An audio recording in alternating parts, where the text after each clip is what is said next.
Tuesday, my ambitious women, and welcome to Training Tuesday. We are here again this week to talk about all things leadership and ambition and women in the workforce, all that fun stuff. It's going to be a good one tonight. I was inspired on this topic by several conversations I actually had this week with both clients and employees. And so different threads of these conversations that were all related, I sort of brought them all together into this one topic. So I'm actually excited because this is very top of mind for me in terms of what is it about leadership that's impacted when we open our mouths. And so what I want to share with you guys tonight is what these conversations were. I've sort of mashed them all together into kind of one story, but essentially these different conversations, what are they and what were they, and how did I come around then to what I'm calling our three secrets to speaking up like a leader to get what you want. And I don't think all of these, I would say two of my three secrets are probably not what you read so much in the typical Speak Like a Leader handbook, but they're important. So, and hello, Miss Tracy. I'm happy to see you tonight. So thank you for joining me. For everyone else who's joining, if you are joining us live or you're watching the replay, as always, I'd love for you to say hi in the chat and to be as interactive as possible. So definitely ask questions, answer questions as we go along, share your ideas and your stories. The more that we communicate through the chat when we're doing the lives, and certainly in our Facebook page as we go forward, then the more fun it is for both of us. And hello, Miss Jackie. It is nice to have you here tonight. All right, so I want to dive into the topic of the three secrets to speaking up like a leader and getting what you want. Because we don't really get what we want if we're not speaking up like a leader.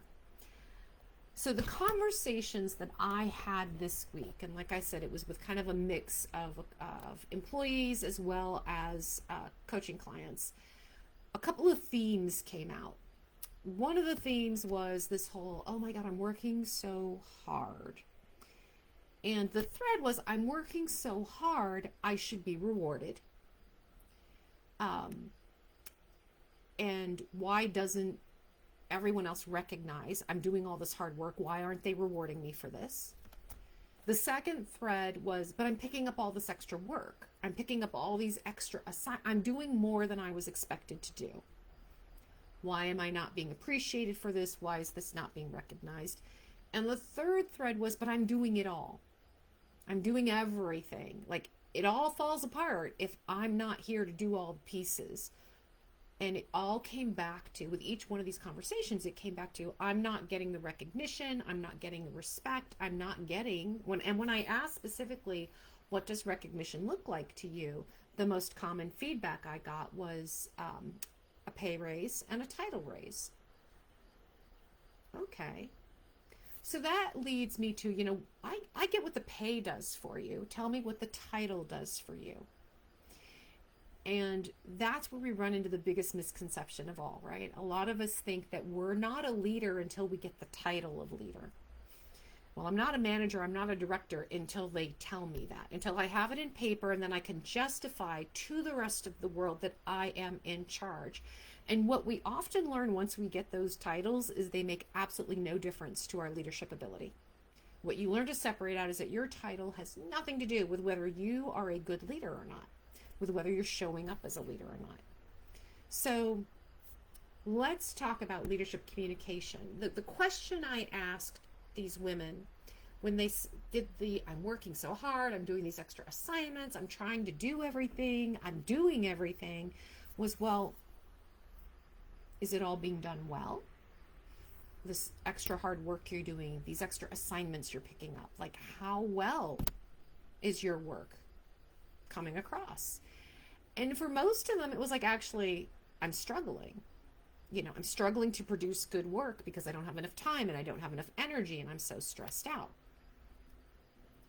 Well, then tell me how that translates into you showing up as a leader. Oh, but I'm doing it. So they're divorcing the action and the activity from the outcome. And the emphasis was, because I'm doing all these things, I should be rewarded. Not, I'm doing these things and doing them well, and that's why I should be rewarded. So there's one disconnect that often happens. We get so buried in the tactical of what we're doing that we forget that the outcome is actually more important than all the tasks. If we can achieve the goal, at the end of the day, nobody actually cares how we got there. So I want to address each one of these statements kind of individually, right? So the first one was, but I'm working so hard. I'm putting in these long hours. I'm doing,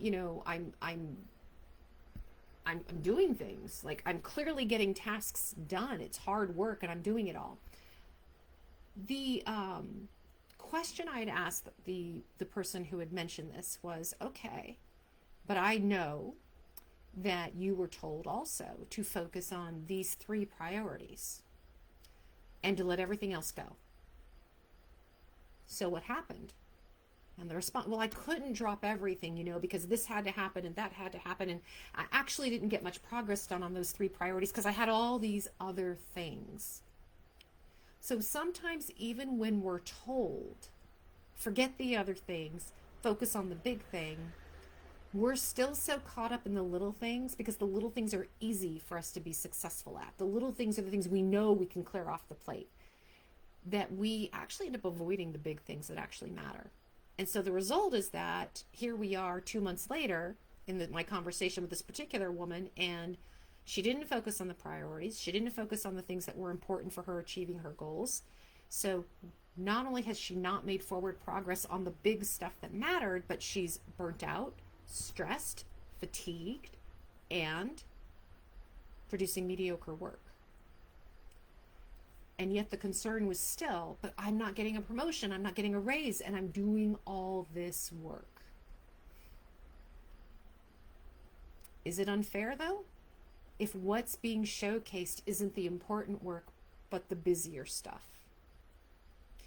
So my question back to her is, what have you succeeded at in the last 60 days that shows that you should be recognized as a leader? Is it enough to just be busy? So when we sit back and we go, but I'm so busy, I'm working so hard, why am I not being rewarded? The question we have to ask ourselves is, are you busy on the right things? This is where the second issue came in, where I heard, but I'm picking up all these extra assignments. I'm trying to showcase how much more I can do, and I'm picking up all these extra assignments. And I see that Miss Jill has joined us. Hello, Jill. It's good to see you. So back to the point number 2 was picking up extra assignments. And when I said, why are you picking up the extra assignments? What's the value of these assignments? Well, if I don't pick up these assignments, who's going to do it? How else is it going to get done? I can't let those things fail, can I? Excuse me, I just got a very dry throat. So my question to you, when you're picking up extra assignments, whenever I talk to clients about picking up extra assignments, my feedback is always, be sure they're strategic. Be sure there are extra assignments that matter and that get you where you want to go. Because otherwise you're just filling up your time with added work that you probably don't have time or energy to do.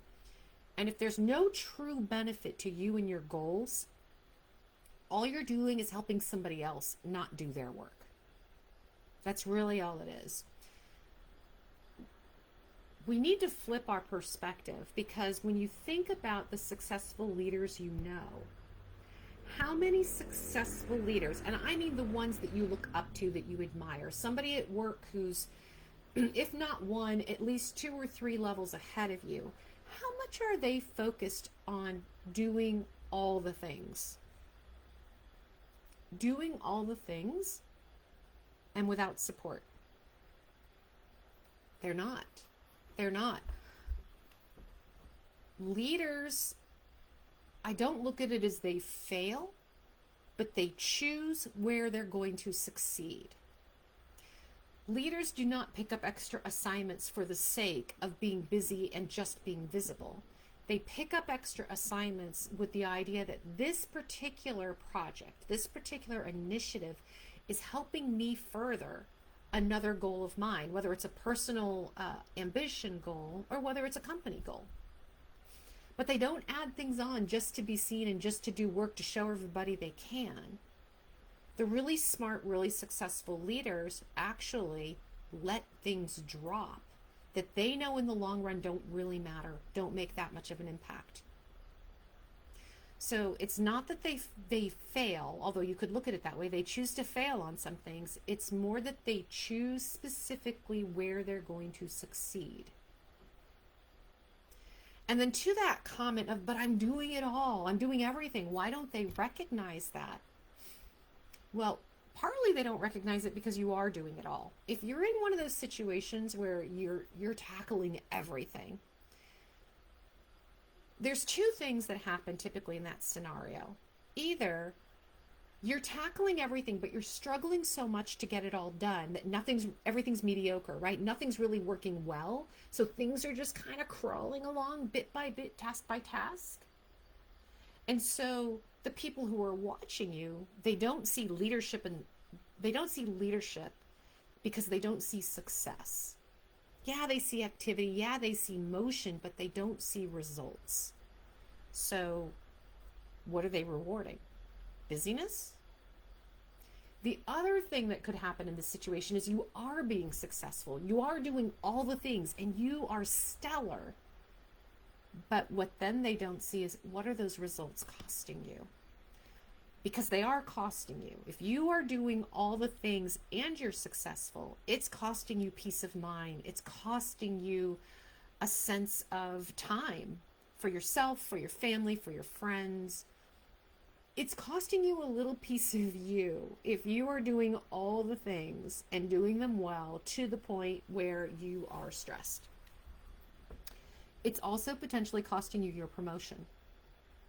So there's two ways it can cost you your promotion, right? One is when you're doing all the things and you're being successful at all the things, being too good at your job can actually be a way you get held back. And I've talked about this before, but the point is that when you are stellar in a specific role at specific tasks, everyone around you is loath to move you to a different role because they don't want to lose that. So I'm not saying, and I've never said, don't do well at your job. Absolutely. If you are stellar at your job, you be stellar at your job. But you have to balance that with the idea that there's a future role you want to take on, and you have to show that you have the skills to be good at that. And typically that future role, if you're going kind of up the food chain, right, up the ladder, is a more strategic role. It's a more thoughtful role. It's a managing or directing people role, directing budget role. So while you're good at the job you're doing today, you also have to show that you're not so good at this that you can't be moved, but that they would be better off, the organization would be better off putting you in this other role where not only do you have oversight over the job you're doing today, but you can achieve so much more for them because you already think the way they need you as a leader to think. So one way that you're doing all the things can be costing you a promotion is because you are so good where you're at, nobody wants to move you. The other way it can cost you a promotion is because without focusing on the important things that matter, you're not prioritizing, which means nothing drops off the plate. Nothing fails. Sometimes to show that you're a leader, you have to show that you can prioritize the important stuff and let the other stuff go. And that can be a really hard thing for us to do, especially those of us who fall into that kind of perfectionist model mode. We want to be successful. We are ambitious. We want to do everything right. And we feel so strongly that just by doing everything right, by being that good girl and doing everything the right way, then we can succeed. But the truth is sometimes we have to let things fail. Sometimes failure is the sign that leadership needs to see to say, oh, We have to get her some support. We have to get her some help. There's a gap here. Look how well she's leading this initiative. Think about how much better her work could be if she had support in these other areas that she just doesn't have time to address because she's excelling here. The ability to prioritize what's important and focus on that and let the small stuff go. That's a leadership behavior. We have all, I guarantee you, we have all been in the shoes of watching someone else at work, and I'm just going to say it, typically a man. He's hired into a role, it's a big role, and we see him so narrowly focused on just one or two things, and we've got all these other things we want him focused on because it's part of our priorities, and we're running around this and we're pushing on that, and yet he is hyper focused on just this one thing, and we look at that and go, what is he doing? Why isn't he paying attention to this? This is important. Why isn't he paying attention to that? That's important. But you know what he's done? He has zeroed in on what he believes are the key metrics for his success, and that's what he's focused on moving forward. And only when he moves that forward does he pull back and go, okay, now I'm going to focus on this. And he's going to move that forward. And then he's going, okay, now I have the energy to focus on that. And he's going to move that forward. Men are much better managers of their energy and their focus than women are. And that's just a how we're wired statement. Okay. They are much more conscious about their levels of energy and where they spend them. So they are naturally pretty good at prioritizing and figuring out what they're going to focus their energy on. As women, it's ingrained in us to please everybody and to do all the things. It's also how we're wired. But when it comes to stepping into leadership roles, it doesn't serve us. Now, everything I've been talking about so far is how we behave as leaders, how we behave when we show up at work. Your number one key, and this is the freebie tonight, right, to behaving like a leader is to prioritize what is truly important and focus on that. To literally not sweat the small stuff. And it's going to feel uncomfortable, and you're going to hate it, and you're going to feel like it's wrong, but truly showing that you can excel in a leadership project, on a leadership initiative, showing that you can excel at that is what shows the rest of the organization who's watching you that you have the leadership skills and ability that deserve to be promoted, because it also shows if you had the added support, what else could you do? As long as you are behaving as all the support for all the things, you will stay stuck in a support role. That is the perception. So your freebie in terms of behaving like a leader is prioritize. Prioritize, prioritize, prioritize. Use your energy well, use your time well. Now, tonight, we're focused on communication. What are the 3 secrets to communicating like a leader? And I spent a little time on behavior because the two are interrelated, right? How we behave impacts how we communicate. How we communicate impacts how we behave. Communication is key because this is how people hear you, perceive you, form opinions of you. Yes, they watch what you do, but the words that come out of your mouth matter. The words that come out of your mouth combined with your behavior, right, your action, are the tools that people use to choose how they're going to respond to you. So think about this in terms of when you're watching people in leadership positions, there are leaders you respect and you follow and you listen to. And there are the leaders we look at and go, how do you get that role? What's he really doing for the company or for his department or for our team, right? We're skeptical around, and we're skeptical because their words and their leadership action don't necessarily match. They're not getting priorities done. So how important are they? What are they truly focused on? And it's a fair question. It's the judgment we all make, right? And so I want you to think about what comes out of your mouth, right? The communication, because the minute we open our mouth, we fix the impression somebody has on us, and we fix it for better or for worse. You guys have heard me tell this story before, but it's true. There was a guy in college that was so good looking. He was in one of my foreign literature classes, and we hadn't talked a lot. You know, he sat next to me. We talked a little bit in this class. I think I was 20 at the time, 19 or 20. in this foreign lit class. And we talked a little bit, and I just thought he was so cute. And he actually asked me out on a date. And so I was very excited. So we were going to talk more. And I thought, okay, I'm going to get to know this really good looking guy.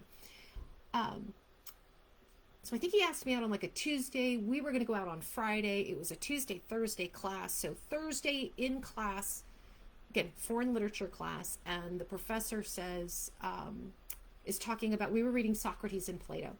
And so we were talking about the philosophy that Socrates is putting forth. And this really good looking kid, again, we were 19 or 20, he was a kid. This really good looking guy says to the class and to the teacher that clearly Socrates stole his philosophy from Jesus. Now, this is not a religious commentary at all. But I need to point out that Socrates is 400 years older than Jesus. So I'm not sure how he stole anything from him. So my 19-year-old brain listens to this statement and goes, the boy's an idiot. Can't do math, doesn't understand how, when Socrates was alive and doing his philosophy versus when Jesus was alive and his philosophy. Like, yes, there's overlap. There's no denying that. But clearly the one who's 400 years older could not have stolen from the younger one. Literally in that instant, I looked at that boy and said, undateable. Can't date him because he opened his mouth. We do that all the time. We do that at work. We do that in our personal lives, right? The minute somebody opens their mouth, they either solidify an impression we have or they've destroyed an impression we have. We do the same thing at work. Remember, your behavior, meaning your priorities and how you act on those, reinforces your communication and vice versa. So, that being said, and actually, for those of you who are on, I would love to hear if you have situations or examples where somebody's impression was completely obliterated in a moment because they opened their mouths. Good or bad, right? Sometimes we have a negative impression of somebody and then they open their mouth and we're like, holy cow, they're really smart. Or that was a brilliant thing they said, or that was really funny. So if you have stories, I'd love to hear them because we always talk about, like, our mother always taught us, don't judge a book by its cover, but we do. So anyway, let's talk about the 3 secrets you need to know. And here's the first one.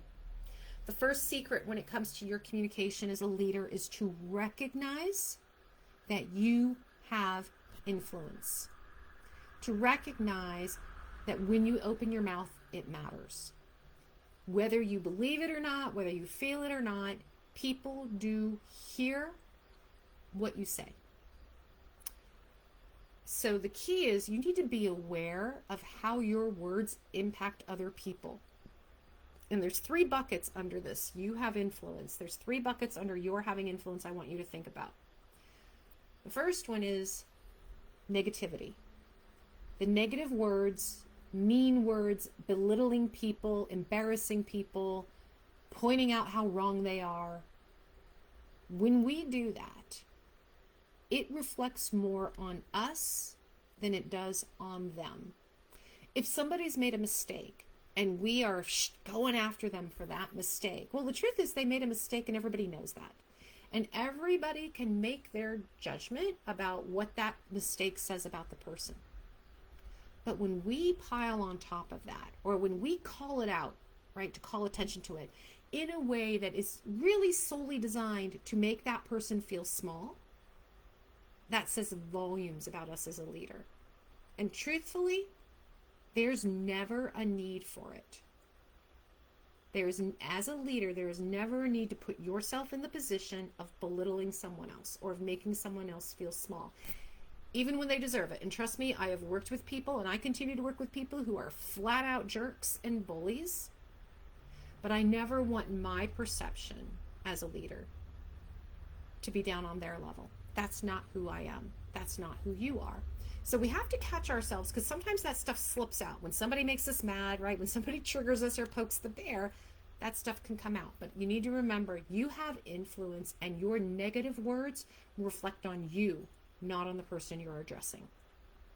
The second piece of under you have influence is I want to make a distinction between complaining versus raising challenges. I had a lot of discussion with people about this week because there comes a point, right, when you're asked to raise challenges that you have to get your job done, a challenge in a project that you're working on, right? We are asked to flag the challenge so that we can all figure out how to solve it. But there's a difference between flagging a challenge because it's something we have to tackle and work on, and then complaining. When we're flagging a challenge, what we're typically saying is, this is a roadblock to me getting my job done. This is a roadblock to me being successful. This is something I have to navigate. So it's a flag. And with that flag, we can say, I need help, or I have some ideas how to solve this, but I just need everybody to be aware. Or there's nothing I can do about this, so how do we navigate this together, right? But the whole point of raising a challenge is to make everyone aware of a situation so that you figure out how to work through it. If you are raising the same challenge over and over and over and over again, and you are not part of driving a solution to that challenge, navigating that obstacle, if you are not proactively going after different venues to solve the problem or circumvent it, then you are just complaining because you're waiting for someone else to fix that problem. Now, it very well could be you don't have a lot of power over that obstacle, but that means then in raising the challenge, your job is to work with who can help you move that roadblock.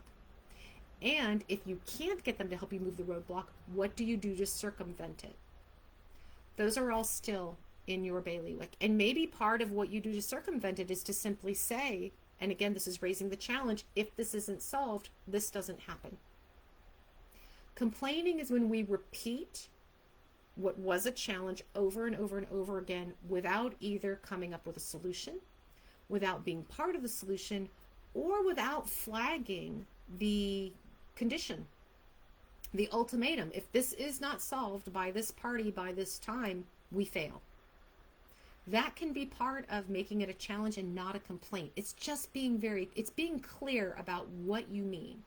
When you're just complaining, what you're doing is you're raising a challenge, but you're sitting back and you're washing your hands of it and going, you have to solve this.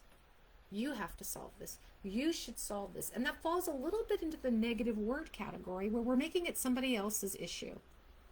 And it just reflects on us being powerless, behaving in a powerless way. The third piece to consider under this first bucket of you have influence, right? Your first secret is you have influence, so use it wisely, is clarity. Understand that not everybody sees and hears things the same way, nor do they necessarily have the same perspective you do. So taking time to be clear about what you're communicating, asking questions that give you feedback, that give you a sense of, did they hear you the way you intended? And then clarifying again is a process that's important to go through. And we often skip it because we have this assumption, well, we're all in this project together. We were all in the same meeting. Of course, we all mean the same thing. And we're often in work environments where we're moving so fast. But if we took a little extra time to clarify, get feedback, clarify again, we would leapfrog over so many miscommunications throughout the rest of that process. So, secret number one is you have influence. Be aware of how your words impact others. When you think about influence, it's all about your language and how that's impacting others. All right. Number two, secret number two, you have power. You have power. And part of that power is being open about what you do know, what you don't know, and taking initiative. So what do I mean by that? So many times we hear the phrase, don't raise a problem unless you have a solution. And sometimes we find that irritating because if we had a solution, maybe this wouldn't be a problem, right? And I get that.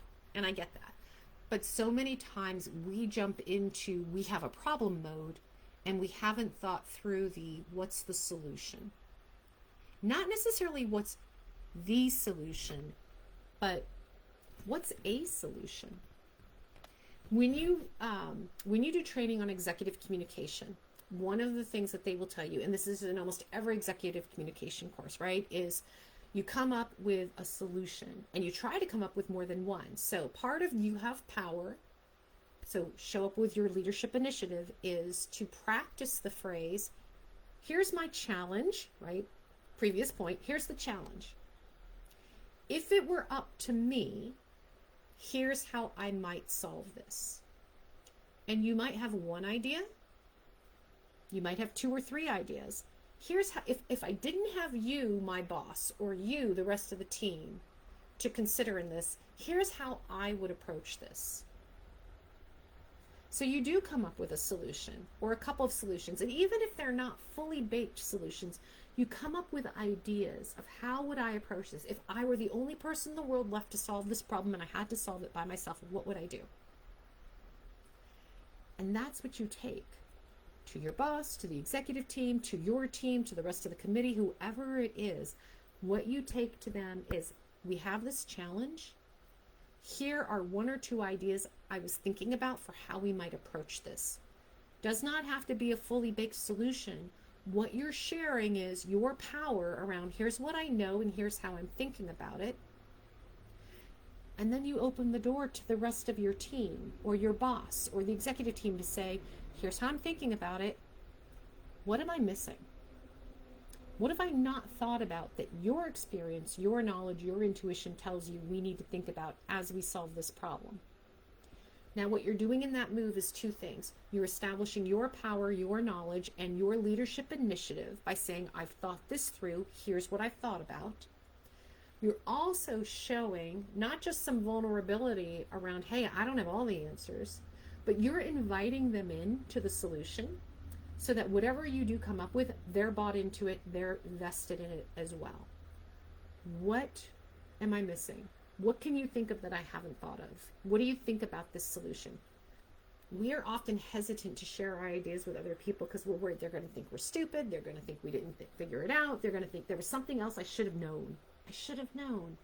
We beat ourselves up with a lot of should haves.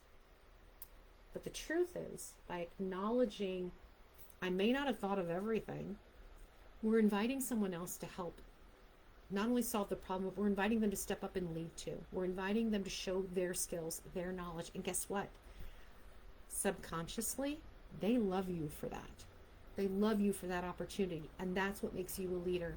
Leaders do not single-handedly come in and simply say, this is how we're doing it, do it this way. Leaders ask, what do you think? How does this play out? How does this gel with what you were already doing?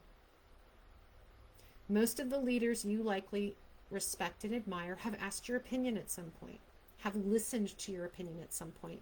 So use your power to do the same. Use the executive communication tool of, I have this challenge, here are some ways I'm thinking about solving it, and open the door to invite person of influence, coworker, team member, fellow problem solver in to say, what do you think? You're still the leader solving that problem because you're the one who raised it and you're the one who came up with the initial ideas around how we might approach it. But you're inviting other people to support you in your leadership mode and give you even more ideas and more support as you go forward. So, number 1 was you have influence. Number 2 is you have power. Number 3, be mindful and present before you open your mouth. So this is where I'm going to share with you the Buddhist approach, right? The Buddhist approach of right speech applies to everybody. It doesn't matter your philosophical background, your religious background. It's a very, very simple tool that we use. When you open your mouth, before you say the words, ask yourself, is it true? Is it kind? Is it useful? Is it necessary? If we put everything that came out of our mouths through those 4 filters, we'd probably say a lot less. The point of those tenets is to keep in mind that just because it's true doesn't make it kind, useful, or necessary. The woman I talked to earlier this week, who was one of the ones who was kind of in that complaining mode, same complaint week after week after week. Is it true? Yeah, it's true. Was it kind? No, it wasn't really unkind, but it wasn't kind. It was a fact. This was a problem. Was it useful and was it necessary to repeat the problem week after week after week? It wasn't, because what it eroded was the rest of the team's confidence in her leadership, because all they saw was, here's a constant complaint that's going on, but what's she doing about it? She's not leading to solve the problem. She's not coming up with new ideas to solve the problem. She's just throwing it out there for the rest of us to deal with. Put it through just because it's true, right? Just because I'm being honest doesn't mean it's kind, useful, or necessary. If it's not kind, you're better off being silent. If it's not useful or necessary, then what is it for? Part of the Buddhist philosophy around right speech is that we abstain from lying, from slander, from hateful speech, and from idle speech. And so what we're covering when we talk about abstaining from that is one, it's one thing to say, I'm just being honest, but let's not be dishonest. We don't say things that aren't true. Slandering is not just lying, but slandering involves another person, right? When you're slandering, you are spreading stories about someone else. It's more than gossip. It's malicious gossip. Hateful speech is exactly that. It is hateful judgment and commentary about other people, about things. It's negative talk. It serves no kind, useful, or necessary purpose, whether or not it's true. And the fourth one, idle speech. And idle speech really more or less refers to just gossip. We're just telling stories, and we're not trying to be malicious, and but we're also not being kind, useful, or necessary in those regards either. So before you open your mouth, when you're giving an employee or a coworker feedback, when you are giving critical feedback on a project, you can provide critical feedback and still be kind. That's the thing. You can be clear and you can be kind without being mean, demeaning, spiteful, or slandering. So when you put your communication skills through these three filters, through using your influence and remembering that your words have influence with other people, using your power, and remembering that you have knowledge, experience, and intuition to at least start the process of solving a problem, as well as inviting others in to help you lead through the problem, and being mindful of how you use your words and asking the question, is it true? Is it kind? Is it useful? Is it necessary? Those are your three secrets for leadership communication. If you did just those three things, you would change the way that you showed up when you communicated with coworkers, with your boss, with your executive team, with partners, even with family and friends, in a way that now you're not being reactive, you're not doing all the things, but you are focused on what actually matters. Now, if you are struggling with those three tenets of communication, or the big one is the behavior, right? The big one is also prioritizing. How do I know what's important? How do I focus on the most important thing to me? Then I invite you to join me for a Dirty Girl Mini Dig, which is a free 15-minute coaching call.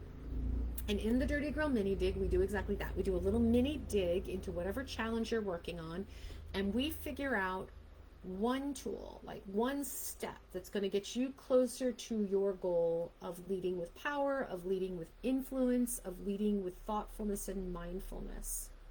So I invite you to drop the word dig in the chat in the comments if you would like to sign up for the Dirty Girl Mini Dig. And what I will do is reach out to you probably via Facebook Messenger. And what we'll do is we'll schedule a 15-minute, it's a coaching session. It's not a sales call. I'm not selling you anything.